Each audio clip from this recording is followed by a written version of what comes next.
bom dia, sejam bem-vindos ao nosso Morning Call aqui da Fast Capital.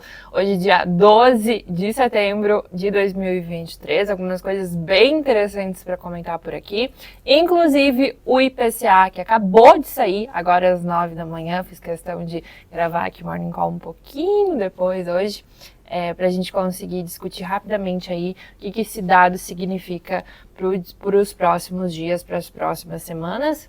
E para a próxima reunião do Copom, obviamente. Bora lá?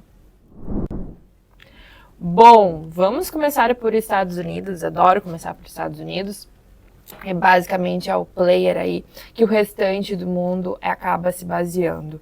Bom, os futuros de Nova York nessa manhã vão apontando um dia de baixa por lá, após um dia bem positivo em Wall Street que a gente teve na véspera, no dia de ontem.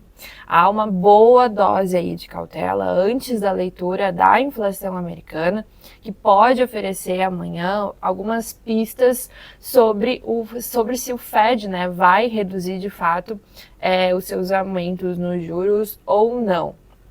As apostas são de uma probabilidade de 93% das taxas permanecerem nos níveis atuais de setembro e de 58% de uma pausa em novembro.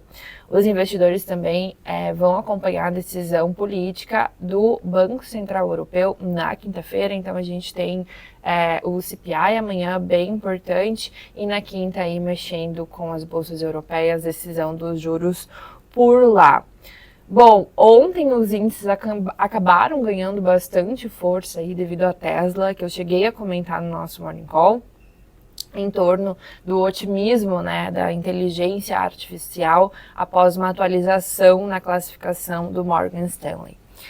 Destaque no noticiário por lá duas coisas, basicamente. Uma é a demanda pela oferta pública inicial da designer de chips ARM, que levou os bancos que subscreveram a listagem a parar de receber pedidos um dia antes, segundo algumas fontes aí da Bloomberg. Eu comentei sobre esse IPO, fiz um texto bem bacana na nossa newsletter, na F5, você consegue se inscrever no nosso link da bio do nosso Instagram, então confere lá, começa a receber os nossos e-mails, fica a dica. E a Apple, que deve anunciar o iPhone 15 no dia de hoje, então essa basicamente são as principais notícias, os principais destaques do noticiário empresarial por lá.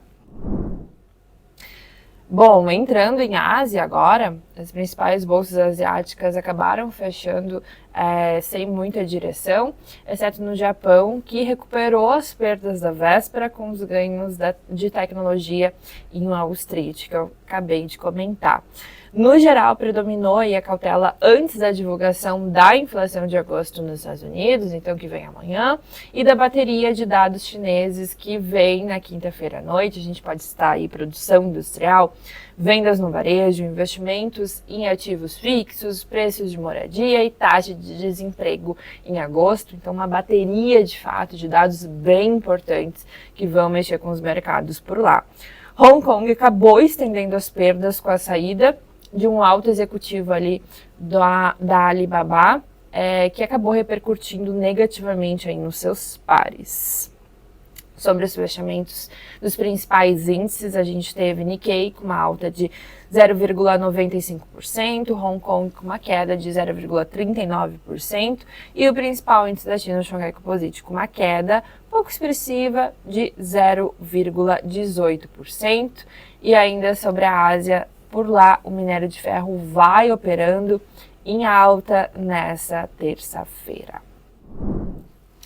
Agora, entrando em Europa, os principais mercados europeus acabam operando sem direção única nessa manhã, após os ganhos também na véspera que a gente viu, e a cautela maior após a divulgação aí, na véspera da divulgação da inflação dos Estados Unidos. Então, quando a gente sabe que a gente tem dados super importantes para sair, principalmente dados americanos, a gente vê uma cautela maior no mundo inteiro. Basicamente, isso acaba sendo bem clichê no mercado.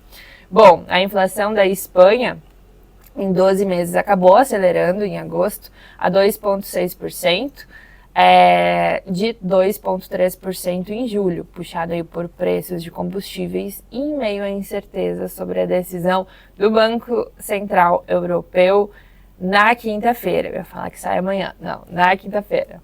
No Reino Unido, a taxa de desemprego de julho acabou subindo de 4,2% para 4,3%, mas a pressão aí dos ganhos salariais acabou não diminuindo. E claro, Brasil, a gente teve o IPCA saindo agora pela manhã, valia a pena esperar um pouquinho aqui para gravar o nosso Morning Call, hoje ele saindo um pouquinho mais tarde, mas claro que como era o dado mais importante realmente para a gente acompanhar no dia de hoje, no nosso mercado doméstico, valia a gente comentar, esperar sair, comentar rapidamente. Então, o IPCA de agosto basicamente ficou em 0,23%, abaixo da expectativa que era de 0,28%, com uma queda aí maior na alimentação no domicílio. Em geral, essa é uma boa leitura que pode aí, que provavelmente vai confirmar os próximos cortes de 50 pontos base na Selic, apesar da gente estar observando um cenário exterior um pouco complicado atualmente.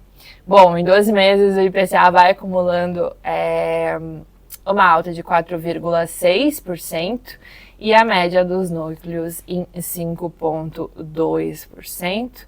E é isso, basicamente, essas são as principais notícias de hoje, para você ficar super bem informado. E te espero amanhã aqui no nosso YouTube. Comenta aqui o que você achou e muito obrigada. Tchau, tchau.